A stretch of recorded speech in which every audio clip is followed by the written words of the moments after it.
How is it sustainable? That is a question I have been asked, and it's something I think is on a lot of people's minds. How is property, especially rent to rent, sustainable? Or you might even be asking, how is deal sourcing sustainable? So in this video, we're going to be answering just that. Now, I believe property is sustainable. I think it's the #1 thing that everybody wants to get into, no matter how old you are and who you are. Everybody somehow wants to get into property. That's how it's sustainable, #1. #2, the question I would ask back is, how sustainable is your job? Job security isn't a thing anymore, unfortunately. So it's about taking that risk, investing in yourself, and creating a life for yourself. What I'd also say on that is progression. The more you progress, things change, rules change, regulations change, everything changes, but you've got to be in it to win it. If you try and invest in one thing and then just go, that's me done, chances are in a couple of years' time, it won't be sustainable. Things have changed, regulations have changed. We've recently seen a lot of changes in fire safety requirements, service accommodation requirements. We're looking at licensing coming in for service accommodation. Now, if you took on a service accommodation a couple of years ago and you just left it and not done anything with it, chances are it's not very sustainable because you need to now invest a lot of money to get it up to standard. Whereas if you're constantly doing the little jobs as you go, it's absolutely sustainable. Deal sourcing, how sustainable is deal sourcing? Now, deal sourcing is something personally I don't think is super sustainable.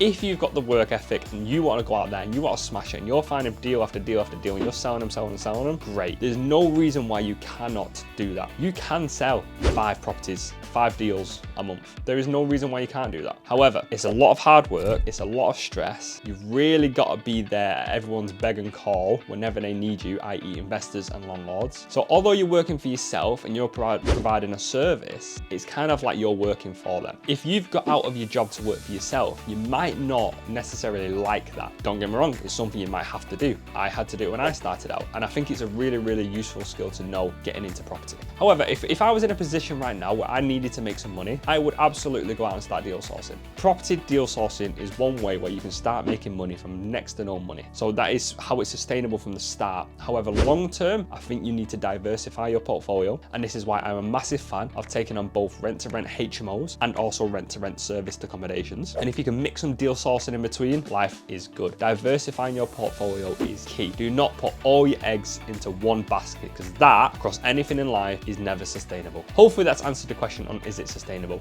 It definitely can be. It all depends on how smart you are and how you use your money for you. If you put everything into one basket, it's not going to go too well. It might do short term, but long term, rules are going to change, regulations are going to change, and hey, what if that landlord says, I want my property back because I'm selling it? Then what have you got then? So having a diverse portfolio is key, and I can show you how to do that. Come on our Zooms twice a week, every single week, completely free of charge. I'd love to help you and show you how you can make a sustainable business in property. Thanks so much for watching, guys. Peace.